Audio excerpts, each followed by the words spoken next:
Put a huge round of applause and welcome Dr. Jessaymn Fairfield.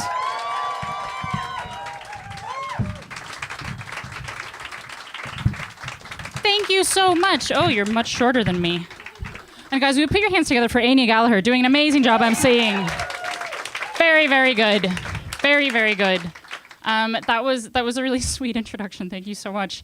It's kind of funny because I do a lot of like science communication and public engagement work, and I was actually recently deported from the UK for doing it. This is a true story that I had not intended to talk about. But fun fact, if you are going into the UK and you're doing a science communication event and you have paid your own travel, you're not getting paid at all, but you got like a free ticket into a festival, they will send you away at the border after detaining you for several hours. So mobility, it's important, guys. Not just for scientists, but for everybody. But yeah, so I am a physicist based in NUI Galway, and I'm also a comedian, and I love Bright Club, and I love seeing all of you guys here. It seems like you're having a lovely time. So good job. And what I wanted to tell you guys about is a kind of unusual experience that I had this summer. I went to the Arctic on a science art residency aboard a sailing ship. And if you're thinking, I don't know what that means, then you have a lot in common with my boss, who was like, what are you doing? What is this? And I was like, well, I agreed to it before I took this job, so boom, out. But like, I wanted to do something like this because, firstly, I love exploration, but also, I think that science and art have a lot in common. You know, they're both about creativity. They're both about thinking outside the box, like upending your traditional frameworks about things. I think science and comedy are best friends. And there's no better way to determine if things are truly best friends than by forcing them into a confined space for an extended period of time and seeing if they hate each other at the end. So we were all 30 of us strangers on this ship together, sailing in the Arctic around Svalbard, which is the islands north of Norway. Super beautiful. I was paired with this choreographer from Southern California who I'd never met before, this like dance academic who was super cool, really, really nice. She had done dance pieces about particle wave duality before. I was like, wow, that's really cool. I've done this. And it's great that she was so nice because she basically ended up coaching me through a series of existential crises. Because it turns out if you have enough practice, you can have imposter syndrome about basically anything. This is such an amazing experience. You don't deserve to be here. No, but I worked really hard. I mean, not as hard as these assholes. So it was cool. It was a cool combination of scientists and artists who, as it turned out, were all going through identity crises on the ship. And we had all proposed different projects to go there, right? So I had said I was going to build this particle detector out of ice using this like physics effect that's really interesting, where when a particle is moving at the speed of light and it moves into a medium where the speed of light is slower, the particle slows down, it throws off light. So cool, ice-based, right? They bought it. And there was a biologist who was there, and she was looking for this kind of pink algae that only grows on snow and that you can sometimes find like in the Arctic or in Canada, places like that. And there was actually a really cool person who was there from a natural history museum, and she was looking for this specific type of fossil that could only be found in one of the areas that we visited. This fossil of this tiny worm from a really long time ago. And we were trying to find the fossil to find out whether the worm had teeth or not.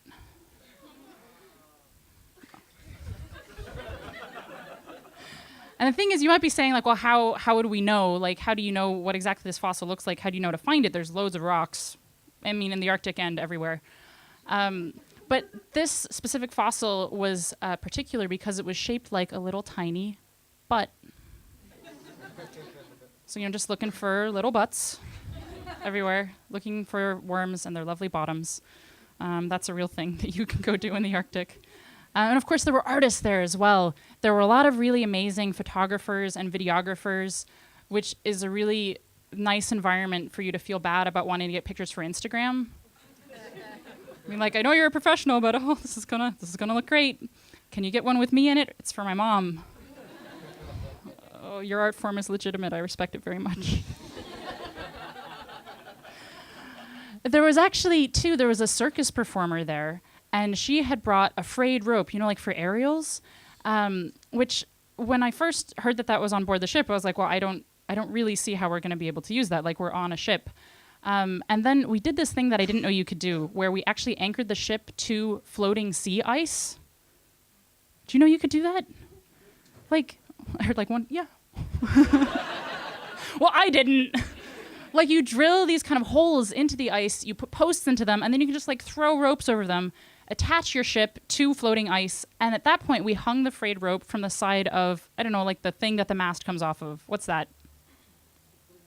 The boom? Really? I don't know nautical terms. This became really apparent the longer that I was on the ship. But we hung the frayed rope off the side of it, and now it was just dangling over this ice, which they let us go out on.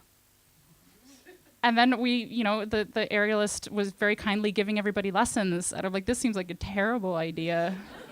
And initially they were like, oh, you guys should wear your life jackets when you go out on the ice. And then it became, oh, yeah, just take them off for the aerial bit. That's fine. But nobody died, which I think is a major win for the trip. And there was a really cool sound engineer who was there, right? And she brought a thing called a hydrophone. Who knows what a hydrophone is? Anybody? Yeah. Some yeses, some nos. So a hydrophone, right, is a microphone that is designed to be put in the water. Because the same way that we have sound waves that travel through the air, right, you can have sound waves travel through the water, and you can have specific microphones that are designed to listen to what it sounds like underwater. That's how you record like whale songs and things like that. So she had this, and she kept sort of dropping it over the side whenever we'd be like at anchor to listen to what was underneath the ship.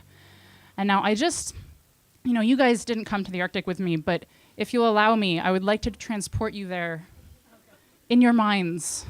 So if everyone will just close their eyes, just imagine. Now you're on the ship with me. It's a traditional kind of sailing ship, so it's got like the tall masts and everything. It's got sails. It's very cold. This was during June, so it's actually during the midnight sun. The sun is still up, even though it's actually pretty late at night. And the sail is creaking back and forth. You're not getting seasick because you're not actually on a ship, so don't worry about that. And someone comes into you and says, oh, you got to come out and hear this. So, you come out to the deck, and you listen, and this is what you hear.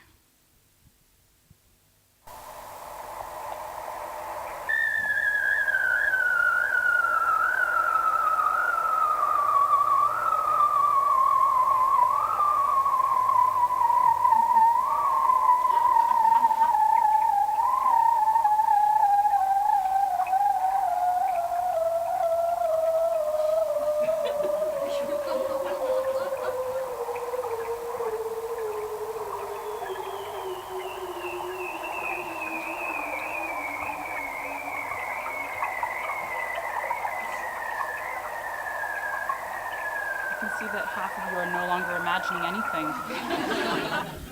What do you think that was? A kettle. So it turns out that it's bearded seals. And they were underneath the ship, and I think the person who had brought the hydrophone, a woman named Rachel, she had heard them, but at a much greater distance on other nights. And then on this night, for whatever reason, they were just really close to the ship, these two bearded seals singing to each other. And they make this kind of like very long, like glissando of sound, which I just thought was amazing.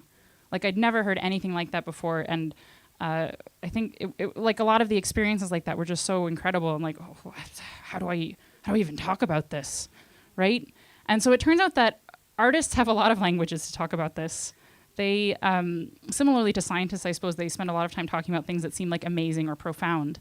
And there's this whole idea of the sublime, right, and different human reactions to the sublime, which, I've never been to art school, but the artists that I was working with had a lot of things to say about it. And so apparently for the Arctic, and for other sort of sublime experiences like that, there are two very common reactions. One is the noble sublime, where you're just like, oh, that's so beautiful, isn't it? God, that was amazing. I've never heard that. Wow. You just feel like uplifted in your own humanity.